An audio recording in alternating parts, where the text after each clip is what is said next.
Hello, everyone, and welcome to another episode of Looking for Love in All the Wrong Dust Jackets, a show where three disgruntled harpies talk to you about everything we love in romance, whether that's books, movies, TV shows, whatever we like. My name's Liz. I'm Danny. I'm Wiggles. And welcome to the episode. Today, we are talking about Wicked, the movie musical. It's entirely self-indulgent, and that's the way it's going to go. Yeah. Guess what? It's our podcast. I mean, we might be three disgruntled harpies, but we're also three theater nerds. Yeah. If you didn't pick up on that yet. So, welcome. But before we talk about Wicked, I got to warn you, I got to let the people know that we are crass and unhinged. We're terribly unladylike. And even though there's nothing to talk about in the bedroom, we're still going to use all them four-letter words. Yeah. Jeff Goldblum style. Oh.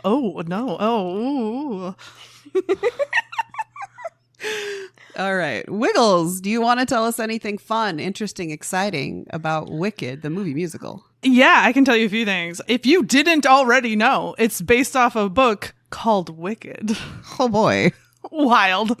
By Gregory Maguire, who has a whole stack of violentized and adultized, if you will, fairy tales. So you can check those out. A couple of other ones. There's Mirror, I think is one. That's like a Snow White one. And the Wicked series actually has 4 books in it, like Son of a Witch, things like that. Check those out.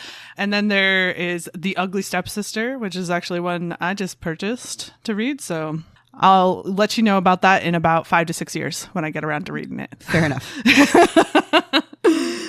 But yeah, the movie is based off the Broadway musical, and the Broadway musical is based off of the book Wicked by Gregory Maguire, and Wicked is based off of The Wizard of Oz, the movie, which is based off of The Wizard of Oz by Frank L. Baum, who is an asshole historically. So we start off with really great raw material that's just not problematic at all. No. Yeah. Mm-hmm. So, check out any of those things with a grain of salt. But yeah, so Danny, what is this version of The Wizard of Oz entail for us? What is Wicked, the movie, part 1? Basically, it is the backstory of the Wicked Witch of the West and Glinda, but mostly about the Wicked Witch of the West, whose name is actually Elphaba. It also eventually, not in the first movie, but eventually will tell you where the Scarecrow, the Cowardly Lion, and the Tin Man come in to the whole situation. But it does start out with Elphaba's death. This movie does. Mm-hmm. So there isn't much I can really say without let's just talk about it. Surely. I suppose we probably should decide here and now. Since we're only talking about the movie, that means we're only talking about the first act of the musical, and we're going to do our best to not spoil the second act, which means the second movie. Although, I mean, it's going to go in a trajectory you'll find familiar. Yeah, there's some things you should expect. Yeah. Correct. Yeah. I don't want to get too crazy out there, but a house is going to fly. Spoilers. When I first saw the movie and when I first saw the musical, it's hard to keep track of the plots when you know so many similar plots. I had one moment where somebody was like, well, this happens in the book. And I was like, memory unlock. You're right. It does. I forgot that happened. There were multiple points in that for me because I've also read the book. Mm-hmm. It has been a very long time. I'm pretty sure I read that book in high school. Same. It was marketed a lot to high schoolers when we were in high school. I did not read it. Although I will say wildly inappropriate for high schoolers to be reading. That's what I've heard as well. Wildly inappropriate. One of the things that was brought up to me when I saw the movie the first time, it was by somebody else who had read the book. And they were like, isn't it the Stardust Bowl where there's an animal orgy? And I was like, that's so ravening back to the book. I was like, oh my God, you're right. What was I doing reading that as a teenager? It's true. Yep. I didn't remember that until you just said that. Oh, right. God. A couple of people have asked me, do you think that I should let my kid read this book? I was like, no, absolutely not. And no. No. Nope. It's not meant for children. Not even a little bit. Not even that, but isn't like the context of the book is heavily political. And again, this is coming from other people who've read the book. I have not, but it's just also not like it only is. It's not age appropriate, but also the content is just not like really aimed for high schoolers. Yeah. Well, and there's the violence in it is a lot more violent than in the musical, and they won't even recognize it. They won't recognize the book as the musical, especially if all they know about it is the movie. But I remember when I read the book, I had like, it was right after Wicked had come out and the soundtrack was fucking everywhere. I think like we talk about Rent like being one of the more formative musicals of our age, but like Wicked really was. Yeah. Everybody knew the song Popular. Everybody knew Defying Gravity. And so I had placed these songs in according to the plot of the book in my head because I was like, that makes sense. It's based on the book. And then when I saw the musical finally in college, I was like, what the fuck is this shit? Well, and even though I have seen it was the touring Broadway show of Wicked, and I have listened to the musical soundtrack 1.5 million times, let's be honest. I looked at Liz after, because Liz and I went to it in the theaters together, and I went, I always forget that Defying Gravity is not the end of the show. It sounds like it should be, doesn't it? It sounds like it should be the end of the show, but it's the end of the first act. Yes. I know we're not going to talk about the second act much, but I am fascinated to see how they make an entire movie out of it, because like a lot of things do happen in the second act, but it is fast and it is not as full as the first act. Well, also they put a lot of filler into this first half to fatten it up to be, and I don't know that all of it was like necessary. They did turn it into 3 hours by itself, and I was like, you added a lot. You padded that quite a bit. Yes, they did. But I guess I didn't feel like a lot of it was too much, because the pacing in a movie versus the pacing of a stage show are inherently different. And like the audience expects that. So you couldn't just like copy paste the stage show into a movie and expect people to like, they probably would enjoy it, but like that's just not the expectation unless you know it's literally like Hamilton, where they are just recording the stage show and delivering it to you like that. Well, and a movie audience isn't as accepting of the interpretive. Yes. Right? Like Correct. It needs to be literal. It needs to feel like you're in the world when you're in the movie, versus the stage has limits. Well, also there isn't as much speaking in the stage show as there is in this movie. There's like very little. There's very little actual spoken dialogue in Wicked on stage. Yeah, I remember thinking that the first time I saw it, when we saw it on Broadway, and I had a moment of like, is this really more of an opera than it is a musical? Because a musical should have some like spoken dialogue interludes, and it was like, no, we're too cool for that. I was like, okay. Yeah, so it's one of those things that like technically they made it longer by adding speaking parts, which there really aren't. And they added characters. Or fleshed them out. Like the chorus had more relevance and mattered more. So there are things like that. And honestly, I thought the pacing was great all the way up until the end, but we'll talk about that later. All right, well, let's talk a little bit about the beginning of the movie. Okay. So, Elphaba's dead. Literally the first things in the movie are good news. She's dead. It's aggressive. So for those who aren't familiar with the story, this is taking place immediately following the end of The Wizard of Oz. Yes. So everybody is celebrating that the Wicked Witch is dead. And it's this whole thing of all these people, these munchkins that you've gotten to know from other tellings of the story, who are supposed to be this friendly, wonderful people who are just put upon by the witches, are just like, yeah, burn this effigy. I don't give a shit. And then Glinda has to come in and be like, yeah, it's really sad, but good news. I do love and I appreciate the fact, so it's not something that you get to see as much in the stage show, because it is harder to see like subtle facial expressions, but they showed her subtle facial expressions while she's having to do this let us be glad and everything, talking about how literally one of her best friends in the entire world is dead. And so she's having these conflicted moments where she has to pretend that she's great with this. Good news, everyone, she's gone, but this is my best friend. Well, one of the things I've always found really funny about that plot is like trying not to spoil the second I know, half. like I keep thinking about things to say and I'm like, can't say that. But she's the character who should be the most in the know about a lot of things and is completely oblivious to everything that's going on around her, which is the closest I can say without actually spoiling the second half. So I guess not useful.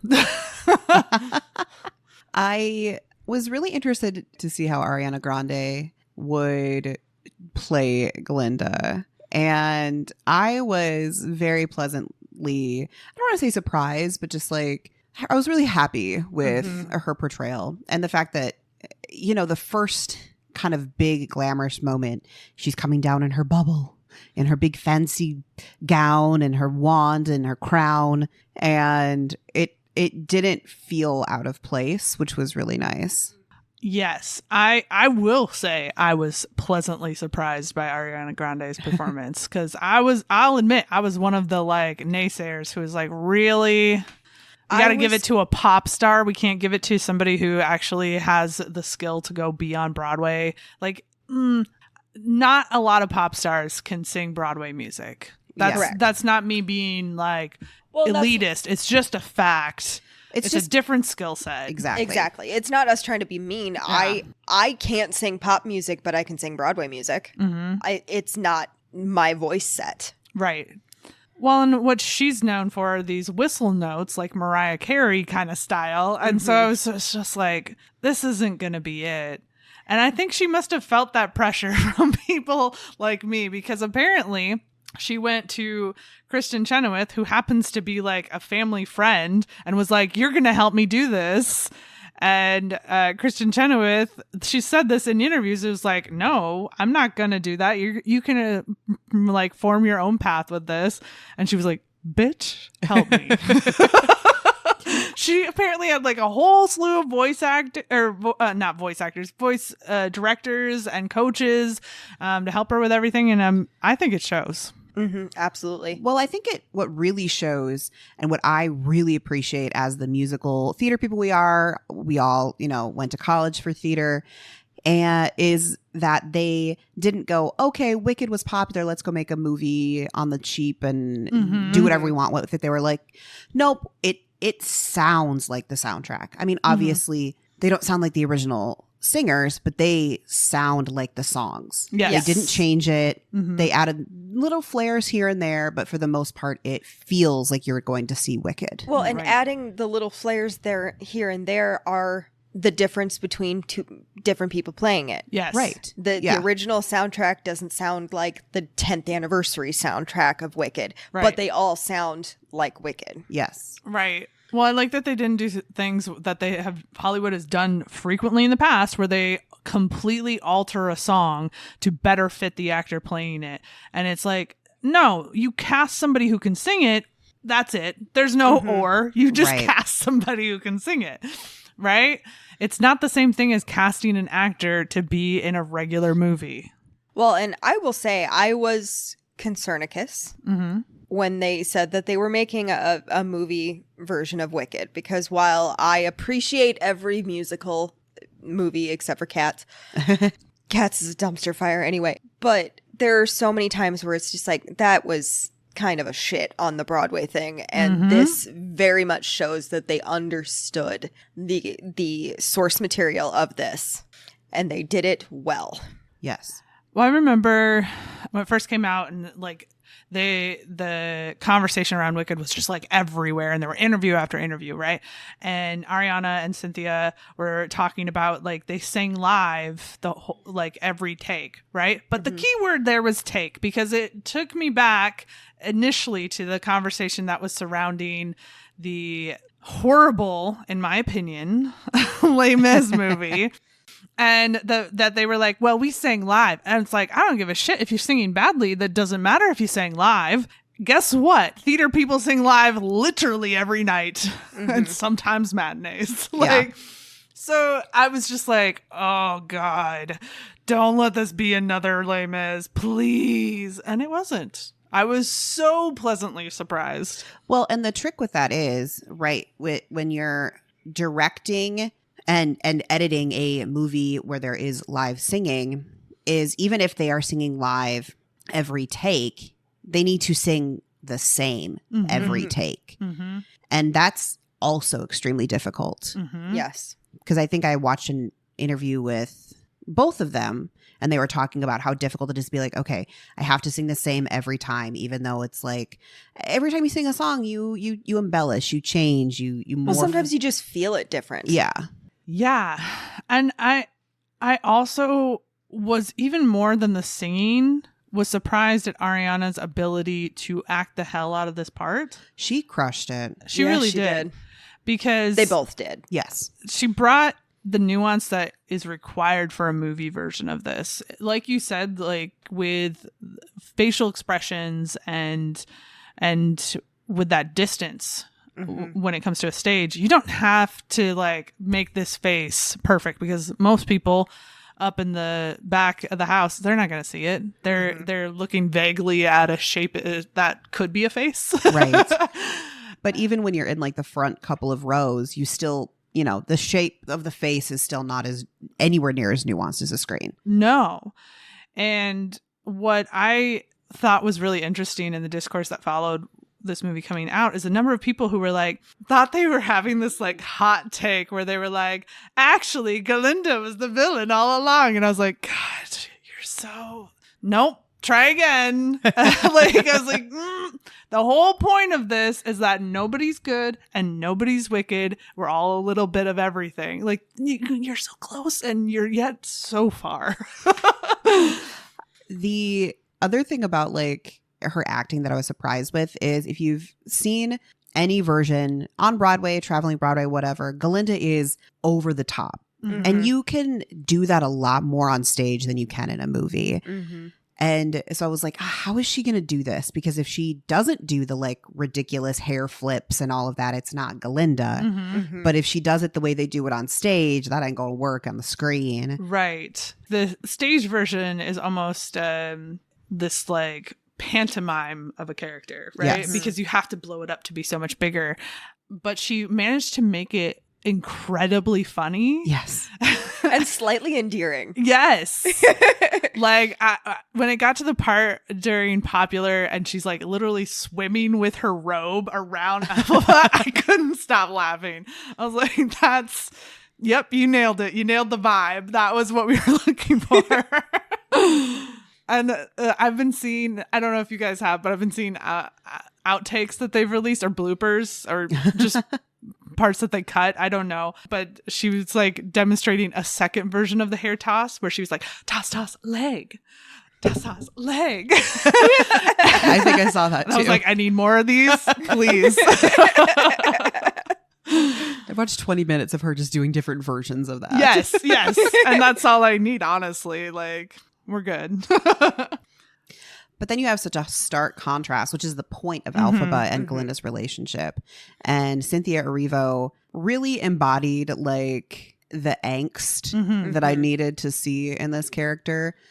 Because Glinda says it at one point, right? Like Fiyero is saying, oh gosh, Elphaba, she just doesn't really care what anybody thinks. And Glinda goes, no, she cares a lot. And I'm like, yes. Finally, not finally, I'm sure it happens on stage all the time, but like somebody's really portraying this character that wants to seem like she doesn't care and feel above it all, but is just so lonely. Beaten down by life at this point. Yeah. Yeah. And I think that, I mean, as soon as I saw that Cynthia Erivo was going to be cast, I was like, yeah, that makes so much sense, actually, because she was in The Color Purple, and I was like, yeah, her voice has the right range. Like, this is gonna be a good fit. So I didn't question at all that her performance was gonna be great. I was just like, yeah, of course. I didn't know her at all before this. I did. I love The Color Purple. So the one thing I will say, where with Ariana, I felt like they just nailed it in terms of her singing, but also the editing afterwards. Sometimes I felt like Cynthia's voice was like over edited. Oh. And I was just like, this does not sound like you singing live. Because like right now you can go on YouTube and look up like the Color Purple performance at the Tonys, right? And it does not sound this. In certain spots, I'm like, that just sounds like somebody played with it too much. And you've now gone past and you've gotten into Uncanny Valley. And it wasn't a lot. It was just like a few very specific spots where I was just like, okay. And we're back. Yeah. But there are a whole host of other characters that got fleshed out in this story, in the movie version of this story, I should say. And some of them, I was like, yeah, like Jeff Goldblum's character, who is the wizard. The wizard. The wizard. A lot of it's the same. The beginning of the movie where they're talking about how Elphaba became green, right? And wicked and all those things. That's all the same, right? But they give him a little bit more that was taken out of the musical when they moved it to Broadway with I'm a simple man or a sympathetic man. I am a sentimental man. Sentimental, that's the word. Like they fleshed that out a bit more, if my memory serves correctly, and also just gave him more of a presence, in my opinion. Because like the story of how Wicked got to Broadway is that it was workshopped in different places like Denver and Connecticut and things like that.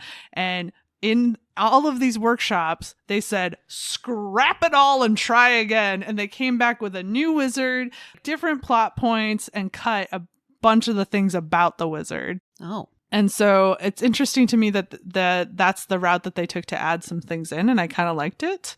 Also, the animals are fleshed out more. Yes, they are. In the musical, it's really just the professor.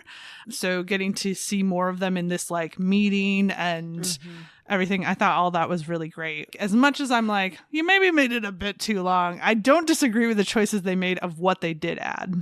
I also like that while they did add all of these different moments, it felt like they allowed themselves to also add little things that you either caught or didn't catch. You know, like with the wizard doing these like little tinkering things, and the maps of Oz and showing like the Great Wasteland and stuff, or I don't remember what it's called, but something like that. It definitely felt like there was this full world. And I think sometimes because musicals and stage shows don't have the ability to portray that, when things get moved from the stage to a movie, that's one thing that doesn't get enough attention. Yeah, it definitely felt like they pulled some more of the book into it a little bit, which I liked. Well, yeah, because that map is directly from the book. Well, and it gives you a lot of context. Sure does. Because Firo is from a land where they like paint their faces. The best like translational sort of thing that I can give you to picture it is in the movie The Wizard of Oz. The guards all have painted faces, so that's the same. They're from the same land that Firo would have been from. And so in the book, originally the description of Firo is that he is painted with like 1,000 beautiful blue diamonds, kind of thing. I don't have the description perfect, but seeing somebody like Elphaba wouldn't freak him out because he's used to people having non-traditional skin tones, at least in painted on. Sure. That's not something I definitely got from the movie, but that's good context. I feel like also on the stage show, you get to know nothing about Firo, right? Like he just shows up and he's the new hot kid. Whereas he still had that vibe for sure in the movie, but getting more time with him to interact with Elphaba and have him have like an entirely different reaction when everybody freaks out that there's this green person and he's, like you said, just, oh, hey, you're a person.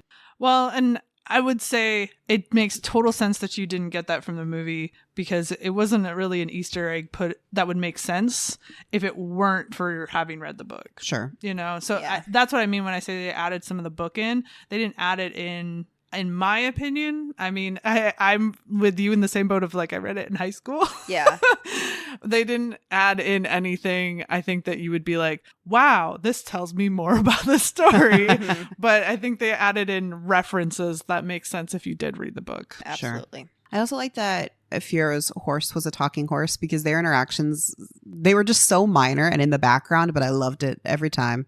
Well, and it tells you instantly what this character is. He's somebody who fully respects his horse. Well, and fully respects the animals of the kingdom that he is part of. Like he's not of this group that's like speaking animals is not good, right? Like he has not fallen for that, and we can tell it right away. He is equally as horrified as she is when the cage comes out and they have a lion cub in it. Yeah. Right. He's just not sure what to do, and he also doesn't want Elphaba or Glinda to get hurt. And he doesn't want to rock the boat. Yes. That's his whole life mantra, is just like, have fun because it's going to suck no matter what, which I get. Yeah, Fiero's character is really sad when you like step back and analyze it. Yes, he's the hot guy who just wants to like party the whole time, but it's like, why do you want to party, bro? Is because you've made literally no connections with anybody and you just want to live on the surface and hide behind your wall? Okay, I feel you, big dog. Yeah, I feel you. yeah, I've been there. But casting Jonathan Bailey in that part was fucking devious. How dare you? How dare you let somebody that good at dancing, singing, acting, who already like has nailed the role and is that fucking hot? How dare you? I was going to watch Wicked regardless, but as soon as Jonathan Bailey as Fiero came up, I was like, oh, yes, please. Right? Yes, please. Oh my God. Liz and I have ADHD. People with ADHD do STEM. Mm-hmm. I don't do it very much. It is mostly when our nerd shit is happening. I was holding my arms in place during this movie, and dancing through life was the hardest part for me. I think the thing that like really sold it for me is watching how all of the choreography felt just a little bit weird. So you know that you're watching something that isn't our universe, but it wasn't so weird that I was like, oh my God, that is, what the fuck are you doing? So dancing through life was super fun. Well, one, they walked into the library and I literally looked at Liz and went, I want to go to there. I want to go to that library. Yeah. I want a spinning library. I want the hamster wheel of books. Thank you very much. Which apparently was practical, because they did basically all practical sets for this. And I think that to me, maybe it's just because I'm a set designer, but like, yes, it got me jazzed. Got me so fucking jazzed. Well, I think that's why it looked so good, is everything was, for the most part, practical. And it is expensive, and I can really appreciate the amount of work and time and energy and craftsmanship goes into that. But you can see in the product why it's so good. It was so gorgeous. Yeah. Well, and they had to know if they do this right, they will make billions. Oh, Yeah. yeah. This is a movie that, especially once the second one comes out and they get that second wave of people wanting to watch it, it's still in theaters and it's on Amazon Prime, and both are still getting good revenue. Right. Like, they had to know that if they did this right, it would be a blockbuster times 10. And we have to wait all the way until next November. And that makes me sad. Which is shenanigans. That is shenanigans. I mean, I'm so I upset. get it, but I'm also mad, but also... I will say, because I'm not done with Jonathan Bailey. Can I didn't one think ever? we were done with Jonathan Bailey. I'm never done with Jonathan Bailey, honestly. But I don't know how he made a weird trot as getting off his horse and then walking like his horse so fucking sexy. But I was just like, God damn. God damn. Him getting up. Why was him getting off of his horse and doing his little leg drag thing the hottest fucking thing I've seen in a long time? I don't know. There's other things that I'm like, why is it you doing this weird stomp while you're dancing? Both like unattractive and attractive. I'm not sure which one I'm supposed to feel, but I feel both. Yes. I feel a little bad for Liz. I'm pretty sure I pawed her shoulder when Jonathan Bailey showed up. I have no memory of this, so if you did, it was not important to me at the time. Me stopping Bigger things were going on. Although I do have a complaint about Fiero in this movie. What was with that wig? It was terrible. He had a wig? Yeah. It Okay. was not good. It didn't bother me, It was I guess. separating on the back of his neck sometimes, and I was just like, ooh. I guess I Let's tap that back down. very clearly did not notice it at all. I was not staring at the back of his neck. I've seen it twice is the thing. So I had more time to examine. Yeah. I was staring at the pretty man. Well, and here's the thing. I think that this musical is funny because in general, I don't think I've ever seen a cast appropriately aged. No. They're supposed to be college age students, and it's like, bitch, where? But I will say Ariana and Cynthia sold it a bit more than Jonathan and Bailey did. that was the one thing when I was watching it. I was like, I'm pretty sure he's like, obviously they're all in their 30s, but I was just like, bro, you look so much older than everybody else around you. He does. I was like, we're going to move past that. I'm sure the goal was to cast people who all looked the same. So at the very least, like, even if they are older than college age, they at least all look the same. But Ariana Grande and Cynthia Erivo look younger than they are. So it was a little bit more difficult. So it's kind of funny because I had literally just been telling my sister, I swear to God, I see Bowen Yang in everything. And he pops up and I was like, again, here you are. You're in goddamn everything.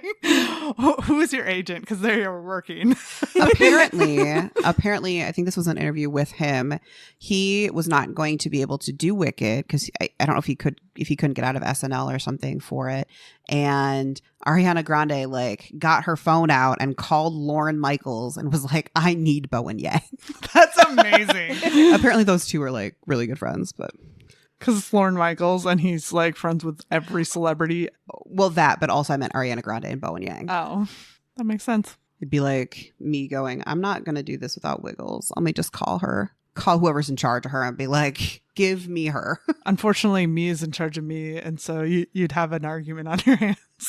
I've been arguing with you for like 15 years. It ain't nothing new. I'll be like, Only okay, 15? but are there going to be snacks? No. Because I've been arguing with her for 15. Oh, yeah. It's got to be 20 years now. At least. That's painful.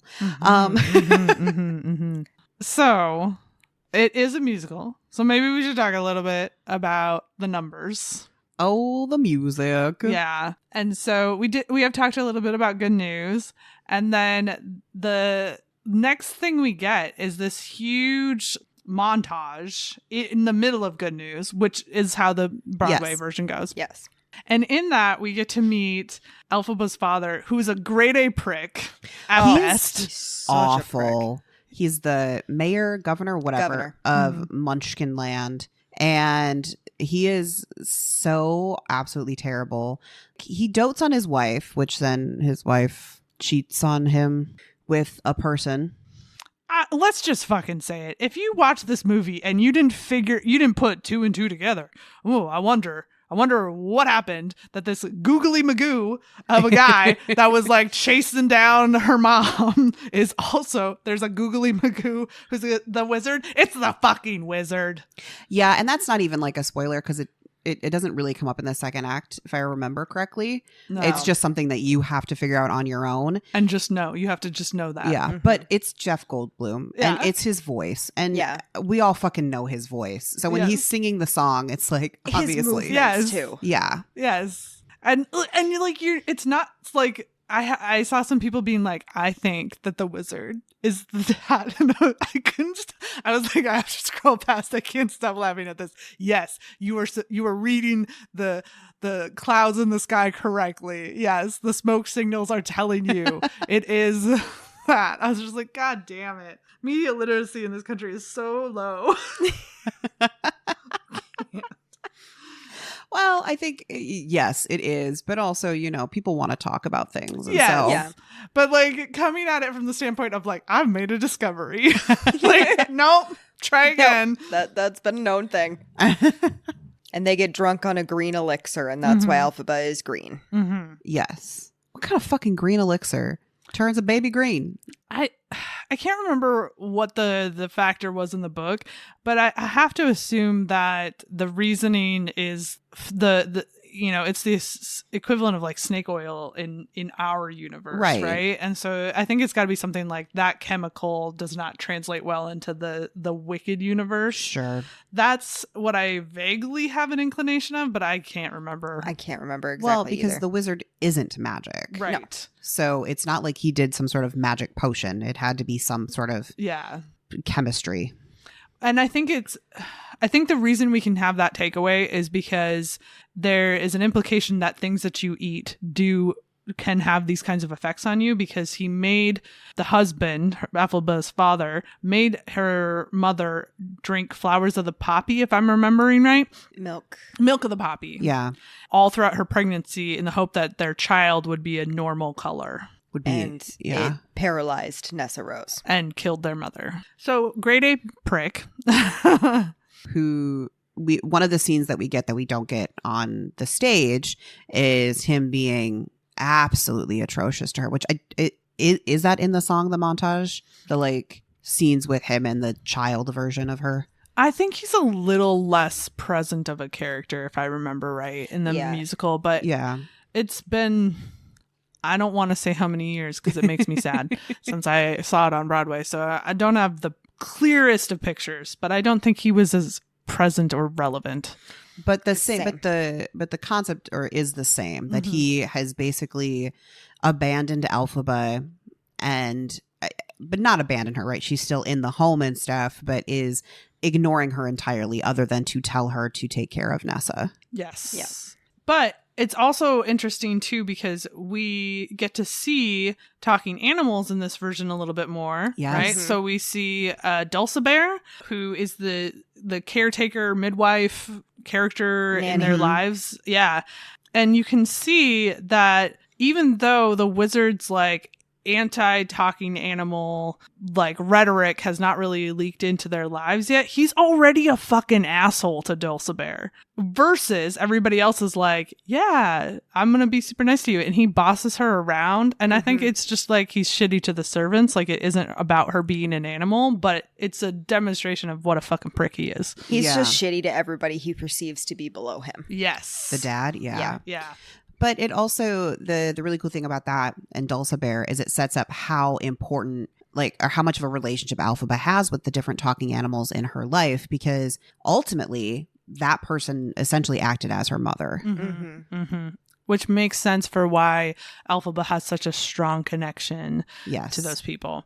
I have to say, young Elphaba and young Nessa were adorable. They were so adorable. Fucking cute. I was like, they're just so cute. I just wanted to pinch the cheeks just a little. And I was like, am I old now? And I want to pinch a baby's cheeks. Maybe. I think I'm old now. You might be. Do we ever get an explanation in the book as to why Elphaba has so much magic? I don't remember. I don't remember. Is it just because she's a child of two worlds, essentially? That's my own headcanon for it. Sure. The things that stick out in my memory from the book are not things that were in the musical or the movie. So, Fiyero is never in a relationship with Glinda in the book, for example. Yeah. He is, I think when Elphaba and him meet, he's engaged, but he might already be married to someone else. And he ends up having a couple kids with them, and Elphaba and him have an affair, and Elphaba and Glinda have had a little something, and but this is a wild story you're telling me right now. It's nothing like the musical. So that's why I was like, they're not going to recognize the musical in this book, because I was like, what? I was the same. I was like, but then they have an affair, I think, for 5 or 7 years. It's less than 10 years for sure. And she ends up going to stay with the person he was married to. And then there's a whole bunch of crazy shit happens that I won't get into. But so those are the things that are sticking out in my brain, are the things that weren't congruent there. It was okay. So I'm not that helpful with the things that were, because I'm just accepted. I will say in the book, water does actually burn her. Mm-hmm. It's not a thing that is made up for the... It's true. Water does burn her. That's true. How does she bathe? She rubs oil into her skin. Mm-hmm. Oh, okay. They explain that in the book. I remember that part. Like a lizard. Kind of. Yeah. Like, even her own tears burn her. Because I remember in the book her talking to Fiora about it, and she, like, a tear slid out, and she goes, tears, they burn. But if she has tears, that means she has water in her. So how does you know what? Whatever. It's not really important. I think it's got to be somewhere along the lines of like toxic blood. It might be fine on the inside, but then when you cut yourself and then it's leaking, you're like, oh no. That kind of thing. I don't think that's how they react. It could be a skin allergy. Yeah. Sure. Because skin allergies, when you're allergic to something, only happens on the outside. Okay. Yeah, that's how it works with science. Shut up. It's science. God, Liz, what do you... I This is never a claimed different to be a world. scientist. As somebody with enough skin allergies, I can tell you that's not how that works. It does in Oz. Okay. So That's true. Different breed of humanoids don't Different function the way we physics. are. Yeah. yes. I mean, if we can accept phalange penis, we can definitely accept she gets welts when water touches her. I accept phalange penis because there is some logic to it. Is there though? Depending on the penis. Depending on the penis. Anyway, we were talking about the song order. Oh, yes. Were My we? God. Yes. So we're in the middle of, The explanation of yeah. Yes. her birth and everything. The next song, I think, is Shiz, Yes, it is. which is basically just the school song. It's introducing the Yeah. fact that Nessa Rose is going to Shiz. Although in the stage show, I don't remember Elphaba not having been going as well. I thought, and this is one of those moments where I was like, am I remembering it wrong or did they change it? But I thought in the musical she was going with Nessa the whole time. Like Yes. that was That's the what plan. I thought too. And not she fucked up and did crazy magic and they were like, come with us, crazy magic girl. I'm pretty sure the way it's kind of implied in the stage musical is that she waited to go to school until Nessa was ready to go as well, so that she Yeah. could take care of Nessa. Well, or more than likely, her dad wouldn't let her go Correct. until then. Yeah. Instead, yeah, we get the version where she does a bunch of magic and she gets the eye of the head sorceress Dean of lady. Sorceress. I never remember her name. Bitch Tits McGee. They definitely made her more important in, Yes. in this. Because in the musical, I had moments where I was like, I can't believe Michelle Yeoh was like, yeah, I'm going to take this role. Because I was like, in the musical, it's tiny. Yeah. Yeah. And I was, that makes sense. They fleshed it out quite a bit. But I think that was needed. It would have felt very flat Mm-hmm. if they wouldn't have done that. Yeah, I agree. And some of the motivations wouldn't have felt. It wouldn't have been as understood Yeah. in the movie version if they hadn't fleshed out that character. Yes. Yeah. I agree. Yes, and it's less forgivable in a movie for them to yada yada over something like that. Right. You know? Well, and I feel like they made a much bigger deal about Elphaba's powers. Like, Elphaba having this massive well of magic is also super important in the stage version, but it seemed like it was even more rare in the movie Mm-hmm. because Glinda doesn't really even have much in the way of magic. The way that they portrayed it in the movie was very much that it is a skill that can be taught and built Yeah. rather than this inherent magic. And that's what makes Elphaba different and strange because that's not normal. That's not how it works. Yeah. You might tap into something that you have a proclivity for, like the weather control Sure. that the teacher has that I can't think of her name and it makes me feel silly. But I don't think it is normal to just have magic, at least in the movie version. Well, and it also seems like it's not normal for anybody to have magic because there wasn't really any other students going around being like, I'm going to sorcery class. Mhm. Yeah. Basically, she made it sound like you had to be invited to the sorcery seminar, and Elphaba was the only one who was invited until she forces her to bring Glinda in. Yeah. Mhm. And that character is Madame Morble. That's Madam it. I knew it Marvel. was a double M, but I was just like, Yeah. who knows? Madam something. Yeah. Yeah. I also like that it shows that it emphasizes in a way that I like better, I would say, than the stage show, why Elphaba would be so keen to get to the wizard. Because in the stage show, yes, it's like, yeah, if you the song Make Good is in there, right? That little like interlude, but it's not as like enticing. Like she's going from having to stay in Munchkin Land with her abusive father to going, I could be literally with the wizard. Like before she was going to go to Shiz no matter what. Yeah. You know? Well, and because we get to see Elphaba kind of mentally and emotionally beat down by her father, by the people at the school, by everyone, by Glinda, until she goes to the wizard. It makes sense that she's like, I want something that's mine and something that shows that I have value as well. And that like notes to the grindstone thing that she gets later on makes so much sense. Yeah. Because it's this pressure of, if you don't, what then? You go back to Munchkin Land and where everyone fucking hates you for existing. Yeah. Yeah. I will say, and this might be a hot take, but I personally think the best song in the show was The Wizard and I. I think that the performance was amazing. I think that the way that they used the space and let her just like breathe into it, I thought was just great. I really loved it. Well, it's the first song where we really get to see Elphaba really sing, because yes, there is like the little Make Good before that, but it's the first time where the show opens up with Elphaba singing, and to have that and then have it move through so many different spaces, and then it ends with her in that big field, right? Just like singing off into the distance. It made it feel like she's the fucking star of the show. Yeah. I don't think and I want to be clear, I love Kristen Chenoweth and Idina Menzel's performances. I thought they did. That is my soundtrack. No matter how good the movie gets, that's the one I'm going to, right? But I don't think I had the emotional reaction to the original cast recording of that song as I did to the movie version. And that's what I think is really telling for me. It's that you gave me something else. You gave me something else that I wanted more of. I think it was the performance, but also, like you said, the buildup of seeing Elphaba be, treated almost like a second-class citizen until this moment where she realizes she could have so much more. It made that song feel so much bigger. Yes. And also, she just knocked it out of the park. Well, yes, she certainly did. Yeah, without a doubt. How often do you think they had to retouch her makeup?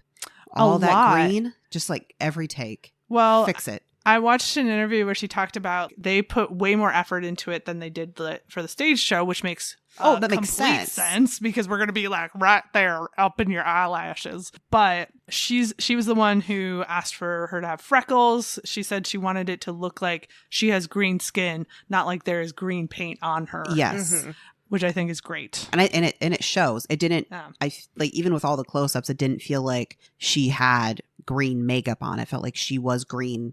Which also, like, if they would have CGI'd it, it wouldn't have looked good either. Yeah, I'm so glad they didn't. Yes. Yeah. The makeup and costumes and set design, like the technical design of this is just fucking amazing. Oh, stunning. I was really focused on the costumes. They were so good. They're so good. They were so immaculately tailored. Yeah. Like, every outfit that Elphaba had on, I was just like, whew, ma'am. And she, like, I love that Elphaba's outfits became more and more like subtly not grand, but like there was more details. They became more tailored throughout the first act. I feel like they became more her choice as opposed to what she had been being forced to wear before. Right. And I can't believe I'm going to say this, but I think I do want Galinda's fucking wardrobe. And I don't like pink all that much. I love pink, and I was like, put me in it. But like, I was just like, look at all these flowy things. I know. Look at all these like gowns and like robes. I could just walk around in my house like swishing everywhere. Right? I want to be cute now all of a sudden. And that's not really my vibe. Right? I distinctly remember leaning over to you going, I want that robe. The one that she's singing in Popular. Oh, yes.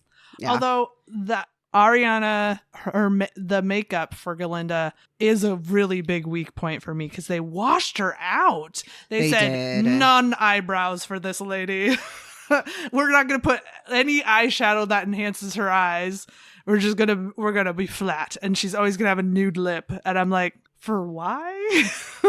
You just made her like so flat, especially when you added so much dimension to Elphaba's face with the freckles and like everything, and everybody else had this immaculate makeup. So I was like, why did you flatten this character like that? I wonder if it was a choice to make her look so distinctly different from everyone else. Mm-hmm. Yeah. I actually kind of really liked Glinda's eyes because for just me, but it felt like Ariana was working with it. Mm-hmm. Like she served so much face, so many eye looks, little crinklies, little like, it worked so well for me anyway. I don't think that she needed to have a dramatic eye, but I do think that if you're going to get rid of someone's eyebrows, you need to have something else that enhances the eye. And yes, she is got great big brown eyes, and that helps in the contrast between the hair and everything, but it gives eyes and then it's forehead. That's and it's just like forehead up to hair, and it's not. In some scenes it worked great. In other scenes where it was like darker and harder to see, you lose some of her that way. But that's my gripe. Doesn't mean everybody else has it. Yeah. Next song is Loathing, which was the one so that good. haunted me after I left the theater. I was really like I just kept singing it. I just kept being da da da da da. I was like, stop that. It did me too, although I will say it is always the song that does that Sure. for me. It is a very good song. The directing and editing choices were just so good to have them like be singing to each other, but like in a, what is it called? Split screen. I want to know how they didn't get the green makeup all over those white sheets. A lot of talcum powder. A lot of talcum powder. Yeah. Oh, damn. You made a choice putting her in white. It's true. It worked. It worked great. She looked lovely and everything, but I was just like... That might also be something they do clean up in editing. Be like, Probably. oh, there's a green smudge. We're just going to erase that. That's bad. Bye-bye. It stood out against her skin so starkly. I will say, in that number, though, the 3 things stood out to me. There's one person, I don't know, like, that I saw them as an extra anywhere else, but they're in that song and they're singing it and they're doing the, like, fork dance that they're doing at the table. And I was like, every time I see your face, I can't stop staring at it. What are you doing with your face? I was just like, what is that? Not necessarily in a bad way either, but also the part where they're marching and they're like, you know, that thing. Yeah. And then they like pound their hands on the book, and I was like, I'm addicted to figuring out how they like the rhythm, and I can't dance. I know. I want to be able to do the book dance. I want to do the book dance. That's all I want. And so I was just like, I feel like I'm focusing on the wrong thing. All the wrong things. The thing that got me you had one more thing. You had 3 things. One more I did thing. have 3 things, but that's okay. The third thing was just like, that scene was where I felt like the costumes were so much fun that I would actually wear them. I don't know what it was, but the variety of shiz like attire, I was like, oh, I would rock that. I'd be like, yes. I did love the costumes where they had the shiz uniforms, but they also looked different. It wasn't just like everybody's the exact same. Yeah, variations on it. The one thing with that song that always stuck out to me is when they're cutting whatever meat or something they're cutting in their plates. Yes. And I'm just like watching them being like, are you cutting anything? That's what it looks like you're said cutting it air. in the theater. Yeah. You said it in the theater. You're like, what is she cutting? Air. That's what it looked like. That's literally what they were doing in the dance. They were like, we're going to cut the air because we loathe you. I fucking loved it. I don't know. It hit right. They knew how to get the theater nerd going. That's all. The boo-ah made me so happy. Boo-ah? At the end. Oh. Boo. Yeah. Yes. Although that is original to the musical. No, I know it is, and I was expecting it, but her laugh just seemed so fucking genuine there, and I loved it. She did a really good, like, not witch cackle, but like that adjacent witch cackle, which was what she's supposed to do. But she does such a good job of it because it does feel so real. Yes. Like, oh, that's just how she laughs. Yes. She was genuinely having a moment of fun. Yeah. You know, I I've never really thought about like what it was about Elphaba that like feels like such a familiar character. Like, yes, the like outcast character is in a million things, right? Yeah. But there was a moment where when they were trying to pass the hat off to her before the ball, Stardust Ball, is that what it is? Ozdust Ozdust Ball, there you go. And all I could think of is the amazing American classic movie, A League of Their Own. And one of my favorite characters, and probably the character I've related to most my entire life, Marla Hooch. I fucking love Marla Hooch. Okay. But we've skipped songs a little bit here. Yeah, I'm sorry. I got too excited. Oh no, that's okay. Is next Dancing Through Life? Yeah. No. Animals. Something bad is happening in Oz. Oh. Yep, you're right. Yeah, because Elphaba chases down the professor and finds him having this like meeting With the other animals. Yes, and they're just like, I've heard that this animal, this owl, he who used to have like a parishon of like 200 or something like that, and now he only hoots, and like all these like different things where it's like all these animals who used to be able to speak eloquently can't do anything anymore. Yeah. It's when she realizes that there's shenanigans happening in Oz. To put it as nicely as possible. Right. And that's Yes. also when she gets her like vision of Professor Dillamond in a cage. I Yes. liked the addition of visions. That's not Yes. clearly something they can do on a stage show. Right. And so they had her having like slight visions. It wasn't overpowering. They didn't do it. They didn't rely on it a lot. But it was just moments of her kind of seeing what was going to end up happening if things didn't change. Yeah. Well, and we get that in The Wizard and I when she's like talking about she can, though the vision may be hazy, I can see a day where all of Oz is celebrating me. And that's not quite the right lyrics, but There's a celebration all All out. Yeah. to do with me. all to do with me. There you go. Which does happen. Right. And we as the audience know that, right? Yeah. Like we've already seen that foretold. And so in that scene, we see on the wall sort of this like hazy little like moment of them cheering that we should recognize because it happened just a couple scenes prior. Right. And I did like the use of that. Then it's Dancing Through Life. Basically, Fiyero being a fuckboy and what not being a fuckboy. He just doesn't want to be tied down by anything. And But he does attach himself to Glinda immediately. Because they deserve each other. They do deserve each other. Which is one of the ugliest lines in this whole show. And it keeps coming back around where someone's like, we deserve each other. I'm like, that can be a mean thing or a nice thing to say to somebody. Yeah. Ugh. so that's when they decide to go to the Ozdust. It's also when she decides that she needs to convince Bach to take Nessa Rose, which Basically she to sees, offload Bach because Yeah. he's a stage 3 clinger. and she sees it as being nice to Nessa, but ultimately it's really not. Oh, it's horrible. Oh, yeah, for sure. It's convincing Bach to be like, oh, go be nice to this sad girl over there. And That's literally what she sings to him. yeah. And then, of course, Nessa is like, oh my gosh, somebody's actually paying attention to me. Right. Because not only is Nessa in her wheelchair, but, you know, she's got the loud green older sister. So she's certainly not a popular kid either. I will say, while we're on the topic of Nessa, because we haven't touched on her too much, No. a couple of things happened after this movie came out that if you participated in, I'm ashamed of you. There were people who were making jokes about her disability because they thought Nessa was a bad character, like a bad person as a character, right? And I'm like, there's like no circumstance where that's okay, number No. one. But also the actor playing her is disabled, like has the same disability that Nessa has. And so you're basically making fun of this character's disability and then acting like it's not. And I was just like, oh my God, I hate people so much. I was like, just get away. Just leave the theater space. Go away, go away, go away. That's terrible. Yeah. Yeah. I also really appreciate, talking about her disability and everything, it was a constant, I don't need your help.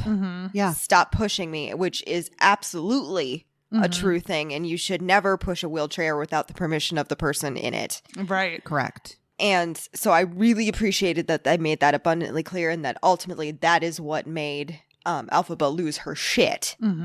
Is she doesn't need your help. Stop basically taking her against her will. If you're touching her wheelchair, you're essentially touching her at this point. Stop it.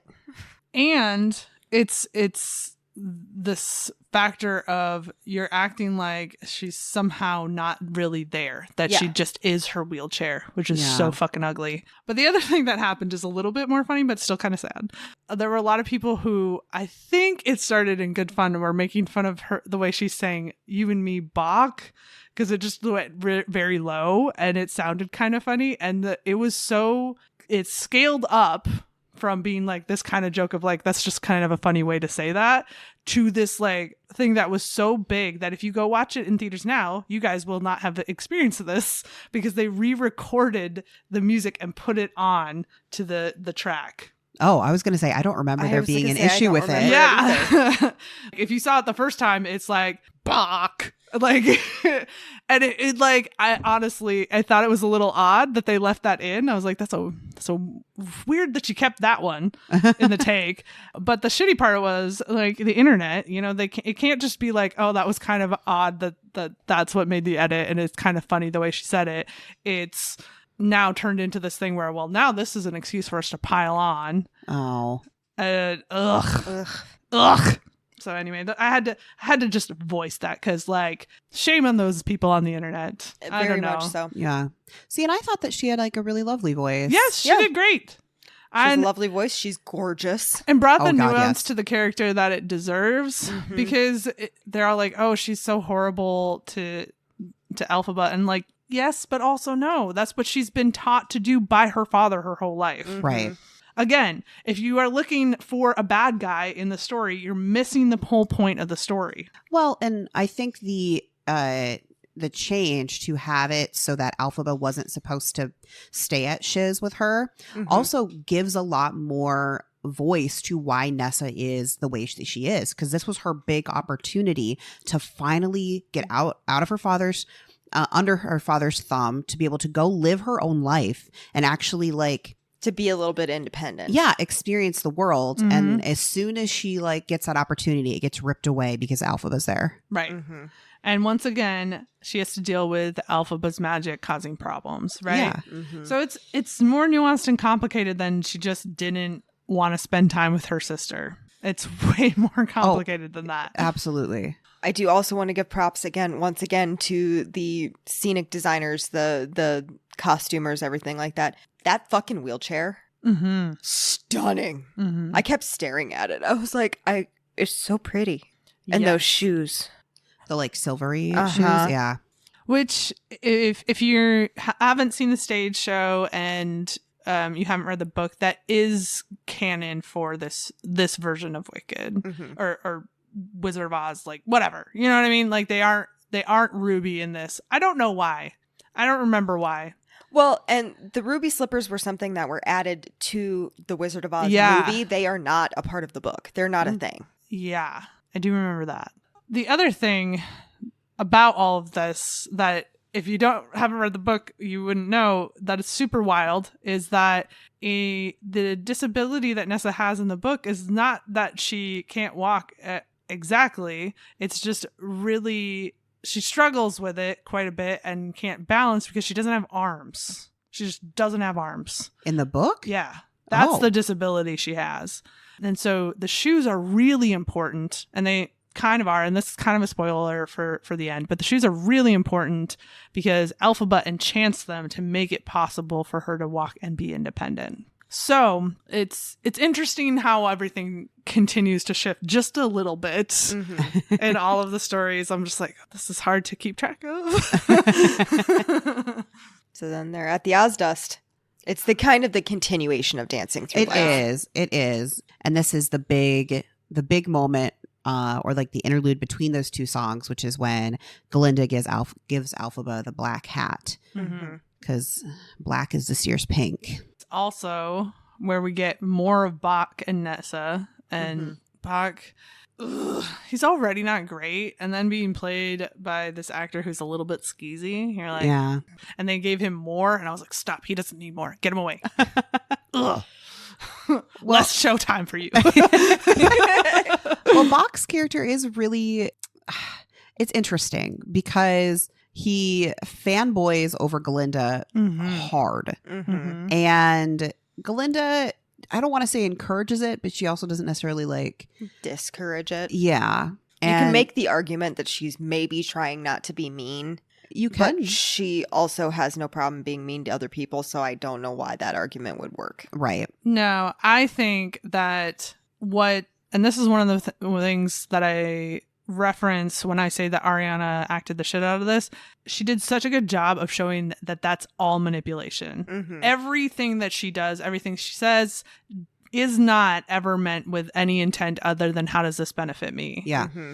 And so she demonstrates that so well while making it easy for us to believe that the characters who are interacting with her wouldn't see it. Yeah, don't realize that that's what she's Mm-hmm. doing. And Nessa falls for it hook, line, and sinker, and Elphaba sees through it, Mm-hmm. but doesn't have the heart to tell Nessa. Well, and how do you even bring that up without being just overtly hurtful? Yeah. Well, and Nessa's not going to listen to her. So it's like all Elphaba's going to do by telling Nessa, hey, Bach doesn't really want to be with you, Mm-hmm. is drive her away. Mm-hmm. So there's no point in doing it. And so we get to see how excited Nessa is. And I think the thing that this movie did a really good job of, at least in my opinion, is that's the first time that like anybody gravitates towards Nessa that isn't Mhm. Elphaba. Mm-hmm. Like even in the background, Nessa's not really interacting with a lot of the other students.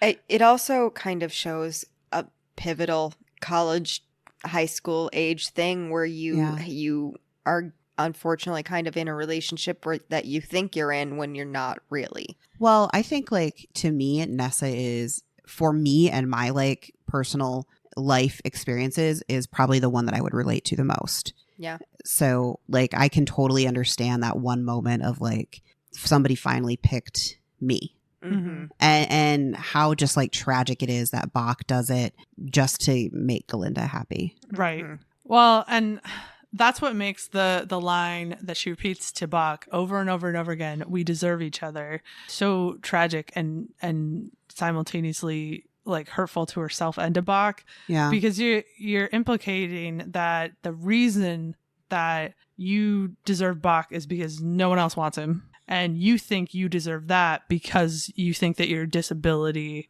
hinders you from being valuable. And it's tragic. Yeah. Mhm. It's horrible. It's one of my, it's one of the lines that I think is one of the most overlooked and yet the most powerful. And I hate it and I love it at the same time. It's heart-wrenching. Yes. It's devastatingly beautiful at the same time. yes. And so when we get to the Ozdust, when Bach, gives her even more hope Mhm. because he himself is like heartbroken watching Glinda and Fiyero get closer and closer. Mhm. And so he then decides to like ask Nessa to dance, which I mean is a big deal because, being picked again Mhm. and then getting asked to dance while watching everybody else have this fun that she feels like she can't have. And it's hard because like on its surface, you're like, okay, maybe Bach is coming around to this idea that he can't have Glinda and he should see the person that's right next to him. Mhm. But if you really dive into his character, that is not what's happening in that boy's No. mind. No, well, because he was gonna confess Mhm. Yep. and then chickened out. Also at the Ozdust Ball. Did I say it right this time? Ozdust Ballroom. It's Yes. specifically the ballroom. It's just a nightclub. That is where we have Glinda is informed that by Madame Marble that she is now allowed to be in the sorcery program because Elphaba said, I don't think you did this well intentioned, but I'm going to try this new thing where I trust people. Yeah. Yeah. Which doesn't work out for her, which is so relatable. And so she comes in the fucking ugly hat that Glinda's been like, you should wear this. Everybody's going to be like, wow. And proceeds to have the most awkward moment where everybody just like stops what they're doing And this is, I want to be clear, awkward as fuck in the musical, but they did not make it better in the movie. It's so long, this like awkward dance sequence that then Glinda gets into, and then it's awkward some more, and it's even longer, and then we have the longest tear that has ever come out of anybody's face before. And I was like, sometimes you can improve on the source material. It didn't have to be that long. See, and I actually liked it because it felt more real, because like those moments stretch and stretch and stretch in time. And it felt like that. It didn't feel like, oh, haha, Elphaba. Oh, well, Glinda says it's okay, so okay. It was such a long breath of making Elphaba feel more and more and more like the outcast. So when finally Glinda steps in, it's such an impactful moment. I guess maybe it might be because I've felt that cringe before and I had no desire to live in it again. Fair. So maybe this is just like, no thanks, not for me. Yeah. I think it also showed, though, still the just insane difference, again, between Elphaba and Nessa, because Nessa is there the entire time. And it's just basically nobody's really paying attention to her. Even Bach isn't paying attention to her. Whereas Elphaba, as soon as she steps down the staircase, or not even, she's like at the top of the staircase, the whole room stops to look at her. And even though it's not a good thing, she is still stopping an entire room. Right. Well, and she's kind of having a moment, I think, of that she's determined to make herself acceptable in this situation. And she is acceptable in this situation. She was acceptable always, but people are assholes. Yeah. And my heart ripped out for her in that moment too. I also really liked that at the end we get this moment where there were many moments that Nessa could have, interfered in some capacity and didn't. And there's just a brief eye contact between those two, and Elphaba knows it's not going to happen. She's not going to get support from her sister. But there's also like a part of her who's she's glad, because she doesn't want to add to the shit pile she feels like she is adding to Nessa's life all the time. That's another one of those nuanced moments that you can't really portray the same way on stage. Yeah, there's so many opportunities for Elphaba and Nessa to be obviously sisters, so have that connection, but to also like trauma bond, and they just never do. No. Because, and I think that that's a result of their father has always pitted them against each other. Yeah. But at the end, Glinda does join her, and they rush back to their dorm room so that Elphaba can get a makeover. That's not really a makeover in the end. No, it's really not. But we get the song Popular, which is a bop. Always has been, always will be. But they did such a good job with it in the movie. Just the constant movement as Glinda is running around the room is hilarious. And I loved like the farcical lying on the bed dramatically when Elphaba doesn't agree right away. That was perfect. That flop was so perfect. Yes. And then the peek up. Yeah. That was a Disney princess flop if I've ever seen one. Oh, yeah. Flop. Nailed it. I even love the part where she's like out on the balcony being ridiculous, and Elphaba's like, let's not. Why are we doing this? When she just jumps onto the balcony railing and decides, I'm going to start walking across it. Yeah. And Elphaba has a heart attack. Well, yeah. They're way up in the air. Yep. Yes. And Glinda's like, but I'm pretty, so it doesn't matter. And that's my favorite thing is when I see someone do Glinda and they can nail that I don't want to say like overconfidence, because it's more than that. It's just like a self-assuredness that knows no bounds. It's the woman, honestly, what it comes down to, I feel like, is she has never seen failure. So it's like, I'm going to do this and it's going to succeed because everything I touch is magic. Right. Literally nothing has ever gone wrong in my life ever. Yeah. Yes. God, her trying to use the wand. Yes. That was amazing. Ball gown. Whacking it against shit, and I'm like, oh. No, just wear the frock. It's pretty. It's just, I cannot get over the way she goes, ball gown. Just Yes. like the way her inflection is amazing. Intonation, oh my God. Every once in a while, I'll just be like, ball gown. You can't do this to a neurodivergent, okay? These things stick in my brain forever. Fuck. All right, so then Elphaba gets invited to go meet the wizard, so we're on to one short day in the Emerald City. Mm-hmm. Specifically because Madame Morble Wrote to him. Mm-hmm. Which I feel like, does that happen in the stage show? I mean, it has to, right? I genuinely don't remember. I don't either. It's Yeah. been I, 10 years. yeah, it could. Right. Yeah, like, again, Madame Marble barely matters in the story. Yes. So you're just sort of like, I don't know. Did it happen? Who's to say? Well, I think that, again, is another massive difference between movie and stage. Yeah. Is on the stage, you're just like, and then she goes to And then she Oz. goes to Oz, like, Or the Emerald City. Yeah. Before Whatever. she goes to Oz, though, she does. Dr. Dillman gets fired Mhm. Oh, yeah. That's Yeah. pretty and important. carted away, and they are now teaching that they can keep animals in cages and they will no longer be able to speak then. And she accidentally puts the entire fucking class except for Fiyero asleep with poppies. Mhm. Yeah. And then they steal the lion cub out of the cage and go set him free. Which, discerning minds can figure out where that's going. Right. Yep. But it also is a very key point in Fiyero kind of realizing that he does need to care about the world. Mhm. Correct. And it is the pivotal point. So actually, we did skip a song. We almost skipped over one of the songs that I was way too obsessed with as a Ugh. teenager. Yeah. I'm Not That Girl. Oh, yeah. Because in that moment where Fiyero steps up and helps her save this lion cub, there's a difference between looking at Glinda and Fiyero with envy Mhm. of like, I wish I could have something like that. And it shifts to, I wish I had him. Yeah. Because he cares where she has not seen that from anywhere else, like anyone else. Mhm. Well, extremely importantly, because right before she puts the whole class to sleep, she says out loud to everyone, are we just going to sit here while they're Mhm. carting Dr. Dillman away? And Fiero's the only other person who makes any remark at all. Yeah. Mhm. So yeah, they have this moment where they save the little lion cub. She strokes his face. It gets dangerously close to like, we could kiss. But to quote Elphaba, she's not that girl.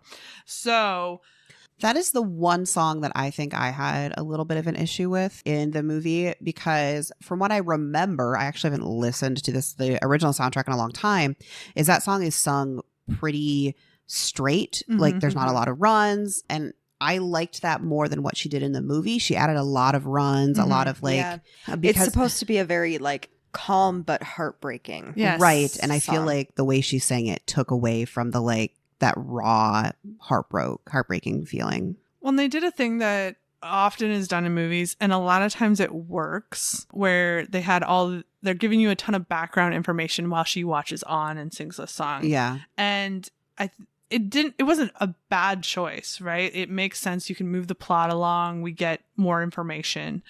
But that song, it feels so intimate Yeah. that I don't want to look at anyone else. Yeah, I It- wanted it's to look at her. Just her. Maybe a few longing shots to Fiyero. That makes sense. But otherwise, it should just be about her.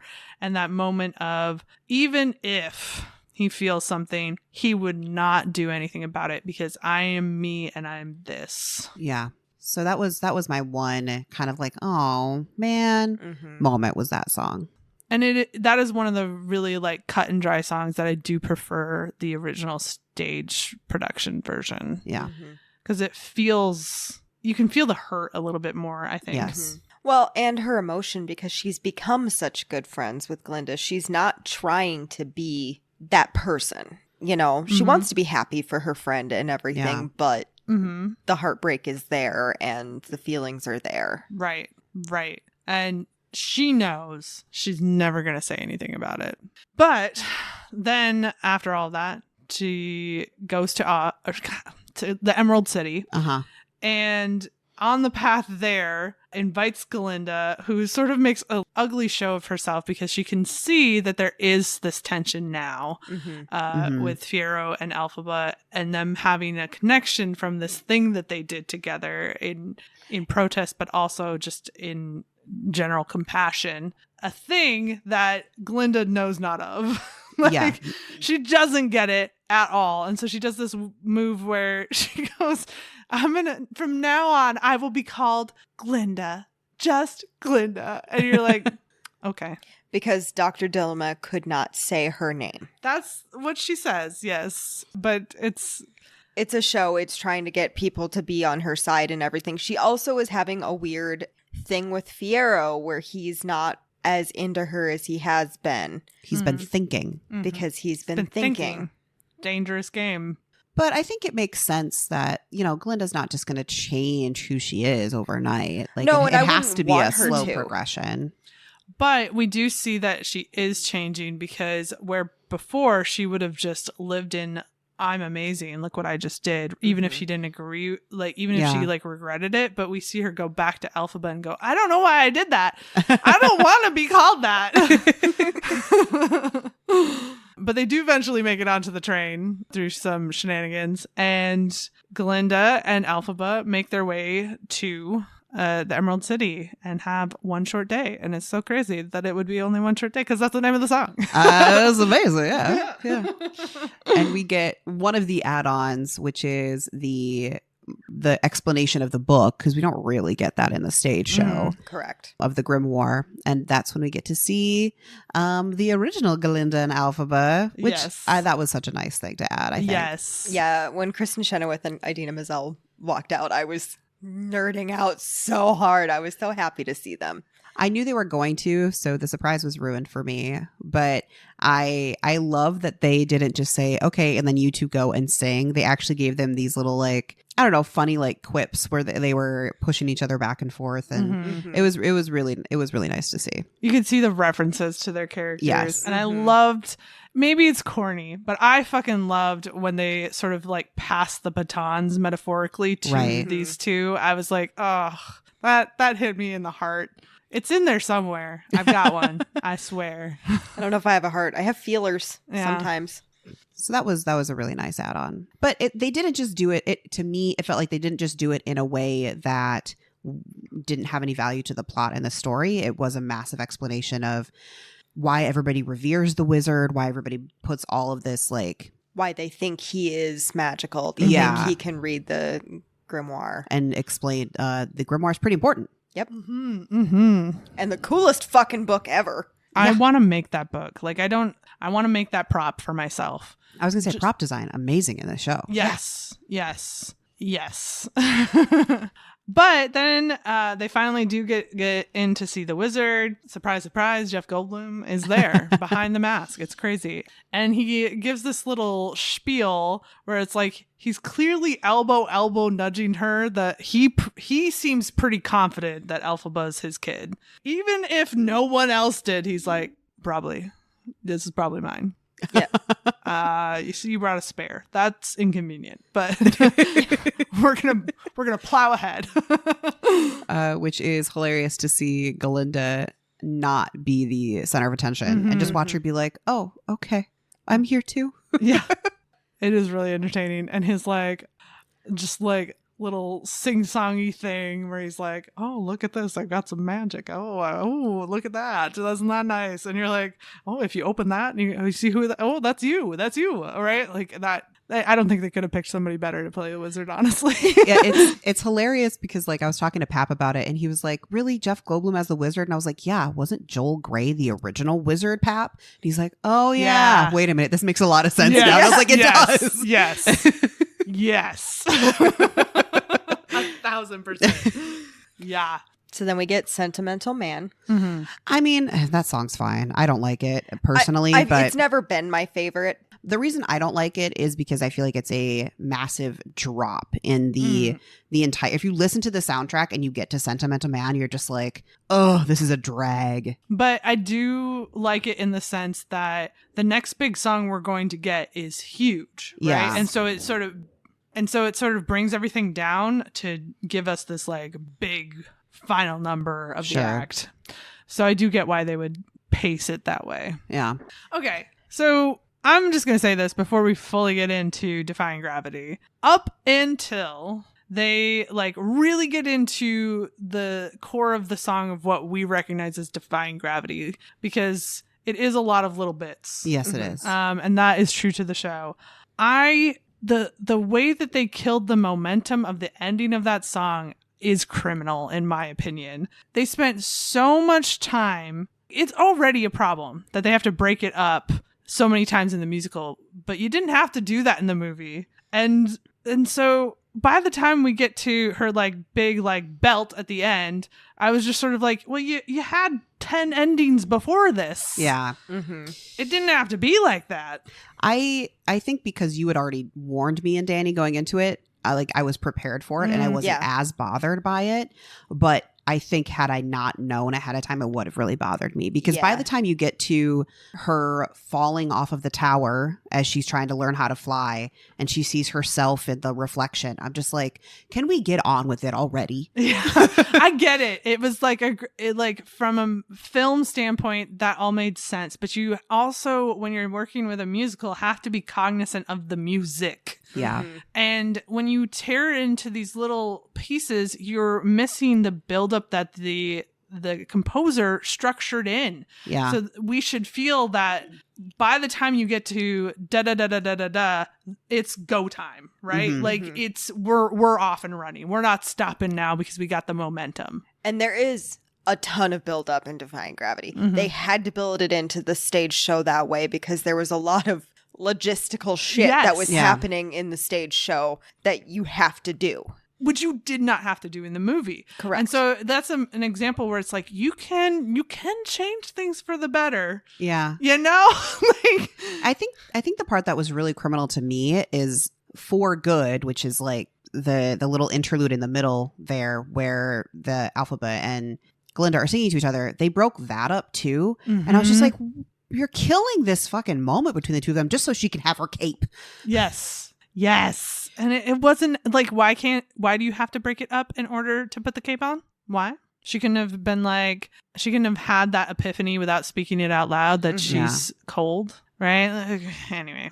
It also, I felt like that was a really weird, like, oh, you're shivering. Obviously that was a callback to talking about the lion cub, because at one point Elphaba points out that, then why is he shivering? And the history teacher that's presenting the option of cages is saying like, oh, he's excited. But it just felt so forced. Well, and so when I talk about the like moments that I feel were over edited, it's me when they're like, no, leave her alone, and then she's like, it's me, that bit. That's the worst part of the whole movie.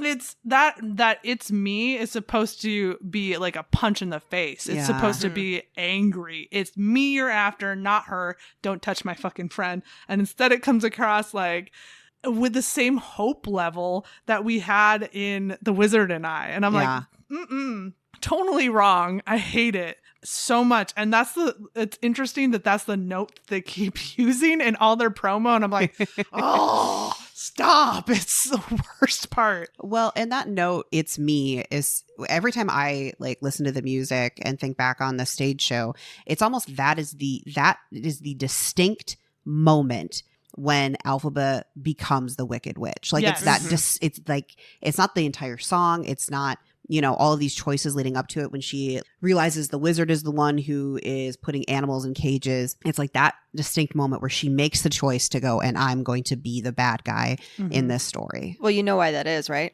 No. It's me is when she's risen up on stage. Yeah, I know. Sorry. Yes, I knew that. That's why it's that for me, is because it's in that moment that she is risen up on stage and flying for the first time and gives me goose pimples. Well, and don't get me wrong, the flying through the windows part was pretty cool. But when she does that on stage and we get the big like raising up, it's me, right? And she's like up in the air, right? She stays. She stays to tell them what the fuck is up. And when they have her just like flying around, that doesn't give the same strength.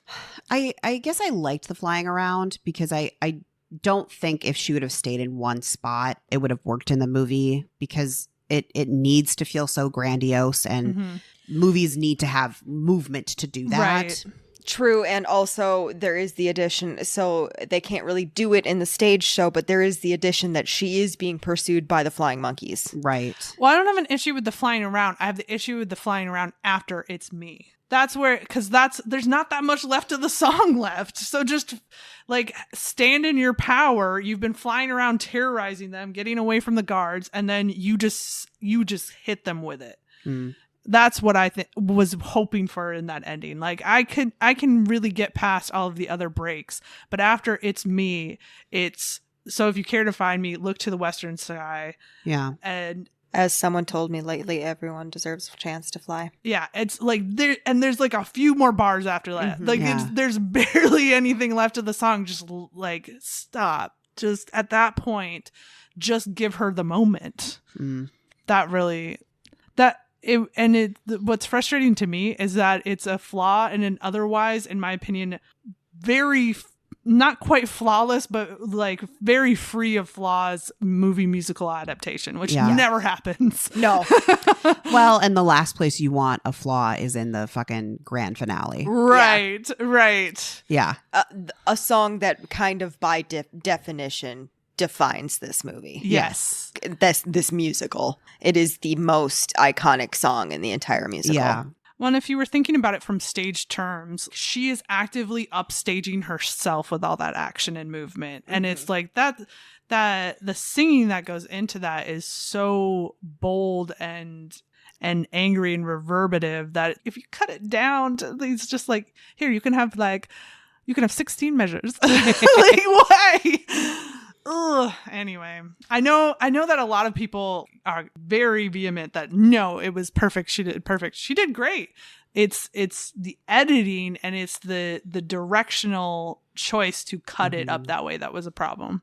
I wonder though, like, because we're coming at it seeing the final product. I wonder if they did another version where it was more true to the stage show and it didn't have the grandiose feeling, because I'm just trying to envision it's me, and then there is, there's a swell of music, and then she sings, so if you care to find me and all of that. If she's just floating in the sky, like there would have to be something happening to make the screen match the music. I can understand your thought process there, because I kind of agree on that one, because it music versus stage, it doesn't have that same stage presence as, it's me, and because she stays in the same place on the stage. It's just that she's risen up to look like she's flying there. Yeah. Whereas she would have to look like she's actually flying around in the movie. Yeah. Mm-hmm.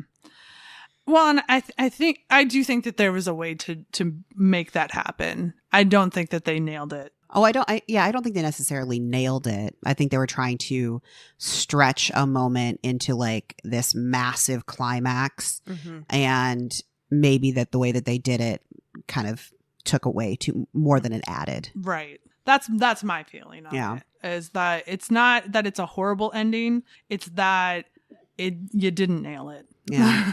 Didn't stick the landing. So, what we haven't talked about very much is the romance-ish. Here's the problem with trying to talk about the romance is you can't really do it until after you've watched the second act. Yeah. And so that's why I've kind of just been avoiding it, other than to say like, oh, and some feels are starting to happen, is because if we do another episode after the second half of the movie comes out, we got things to talk about. Yes.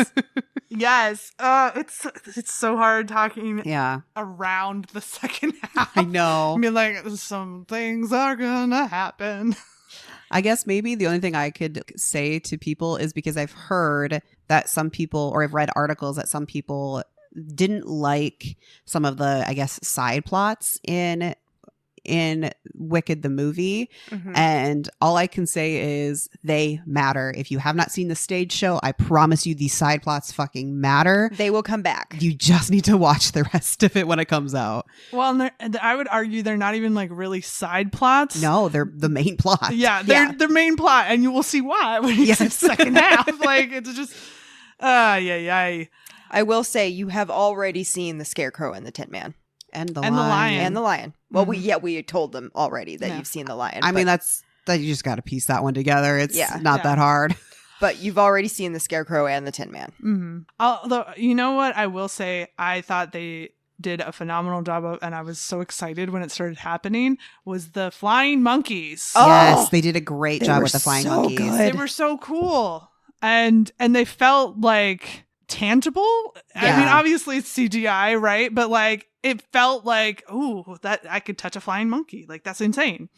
Well, I think they did such a good job with showing the mass amount of hypocrisy from the wizard, Mhm. right?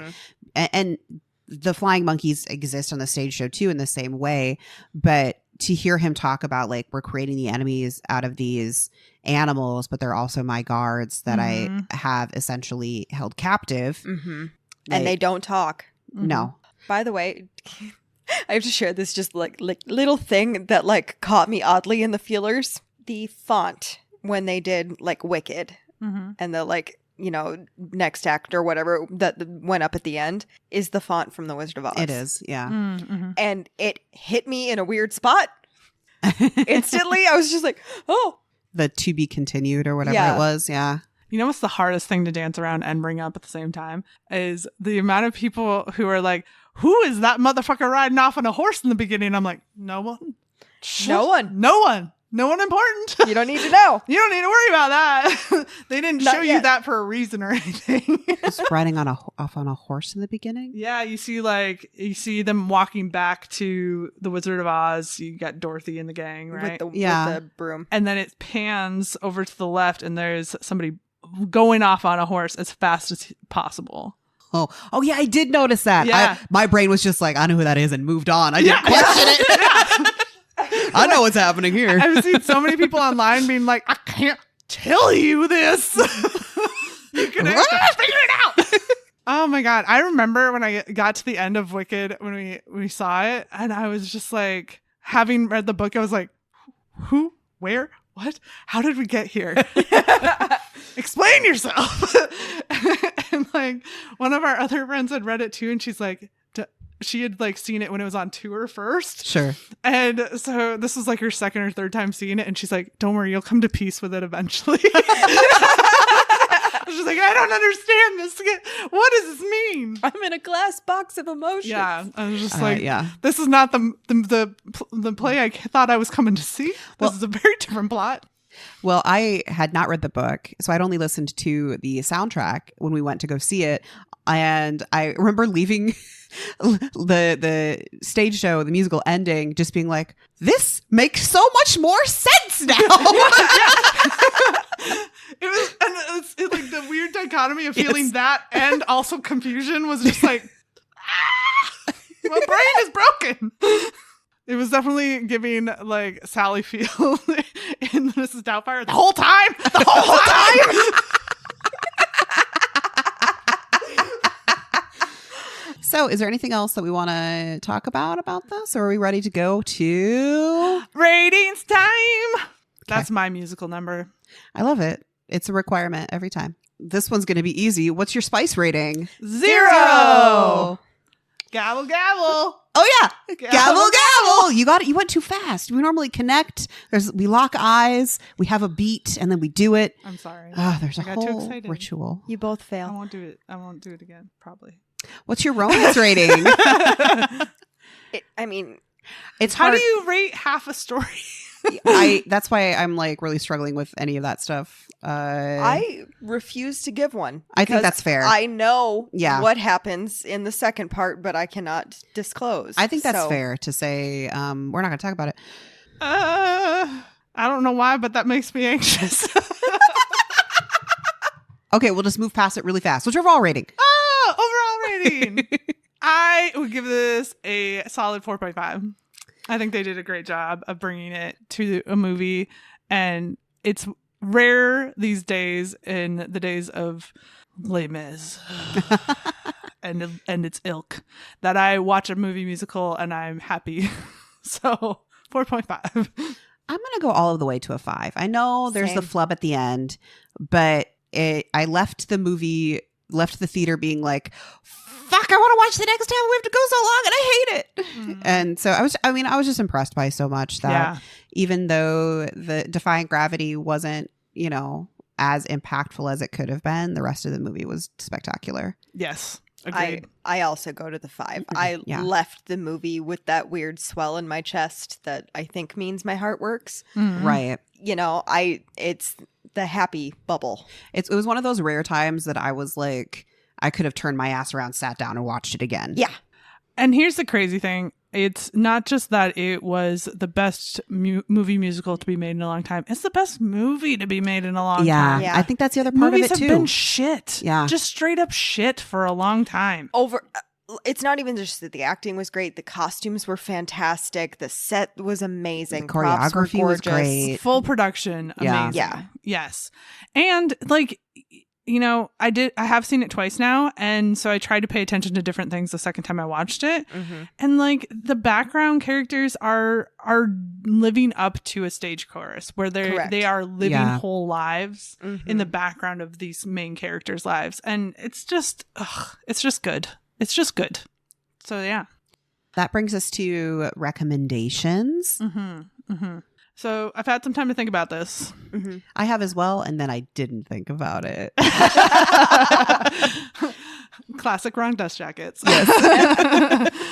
So I think if you liked this musical and you're looking for more magic, Mm-hmm. that you should go with something like really kooky. There's a lot of really fun ones. There's a lot of really fun ones that you can choose from. But if you are looking for something that has I would say the same production quality, I'm going to recommend Phantom of the Opera.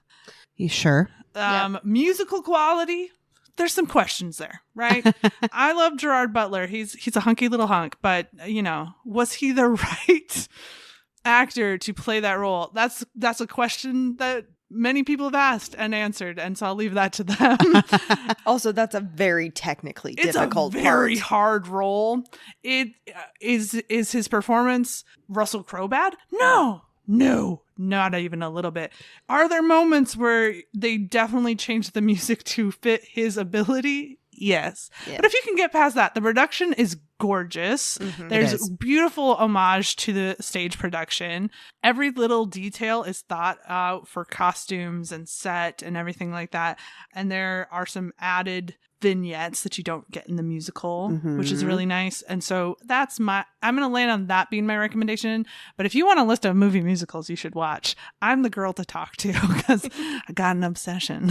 So I think though with the Phantom of the Opera because it came out when we were in high school. Mhm. And so that was prime time for me to get attached to something without ever having listened to the original. So having the movie be my original introduction to the Phantom of the Opera, all of those things that like you talk about the music changing to fit him are Mhm. obviously things I didn't notice. So I don't have as big of a question about his role as the Phantom. yeah, because he's our first Phantom. Yeah. Yeah. Yeah. And So if you have never listened to the Broadway Phantom of the Opera, I don't think any of that would bother you. no, I don't think it would. Okay, so my recommendation, and there's a lot of people who did not necessarily like this movie. I thought it was actually pretty good. I love the movie for Into the Woods. Mhm.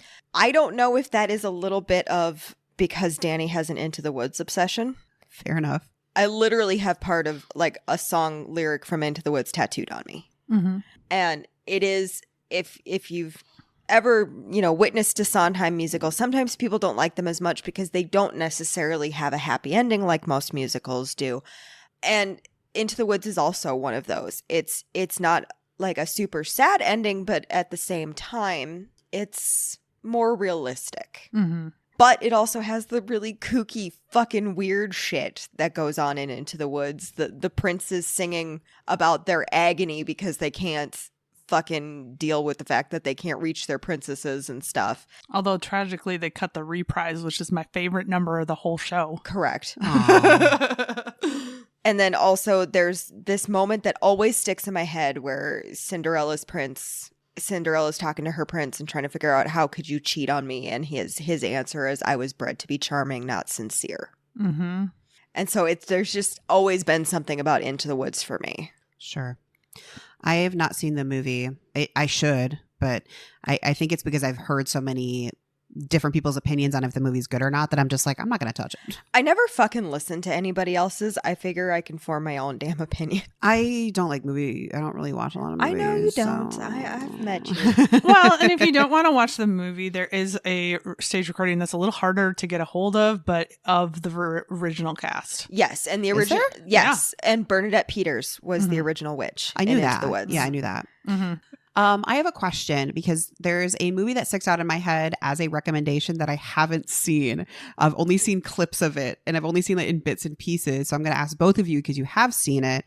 Do you think The Greatest Showman is a good recommendation? Yeah. Yes. There you go. Yeah. So good. I mean, here's the thing you have to go into with The Greatest Showman, and it's the reason they've gotten in some hot water, is P.T. Barnum is a flaming pile of dog shit. Oh, terrible. yeah. Absolutely. Yes. And so the romanticization of his life and the way he interacted with his family, with the people who were part of his circus, etc., none of that's real. You have to suspend your disbelief and be like, this is not our guy. Yeah. This is a different guy. But it's a really great. I think the part of the reason it's so successful as a movie musical in a time period where they have not been doing very good at them is because it was straight to movie. It was only made for the movie. Yeah. Yeah. Mm-hmm. The music is stunning. Yes. And the like really tipping point is there's one particular woman, she's the bearded lady. Mm-hmm. And she's the one who's mainly singing in This Is Me. And she is in Wicked. Why did I not see her? Oh, wait, I did. Yeah. Oh, yeah. Yep. She's the one that tries to like wheel Nessa Rose away. Yeah. So while The Greatest Showman, I guess, is my recommendation in the sense that I'm recommending it, the real recommendation, the one I've actually seen, is going in a different direction, focusing on the Wizard of Oz aspect of it and not the musical aspect of it. So if you love fairy tale or common story retellings and love taking things that are very familiar to our childhood and stuff and twisting them on its head, I would suggest watching Tin Man, the the miniseries, because it is sci-fi. so good, and it is a complete retelling of The Wizard of Oz.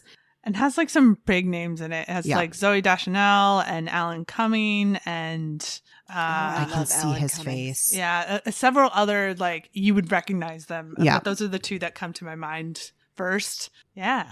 Yeah.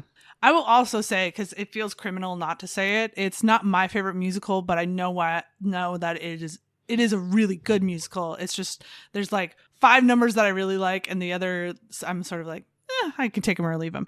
The Wiz.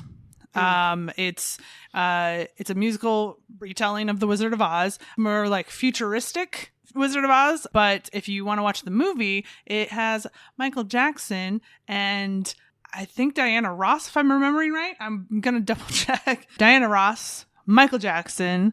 Michael Jackson plays our Scarecrow. Diana Ross is our Dorothy.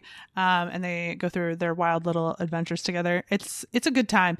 It is very of its time, right? Don't expect the same production value. If you do, you played yourself. So, but it feels like it needs to be said in this conversation. Sure.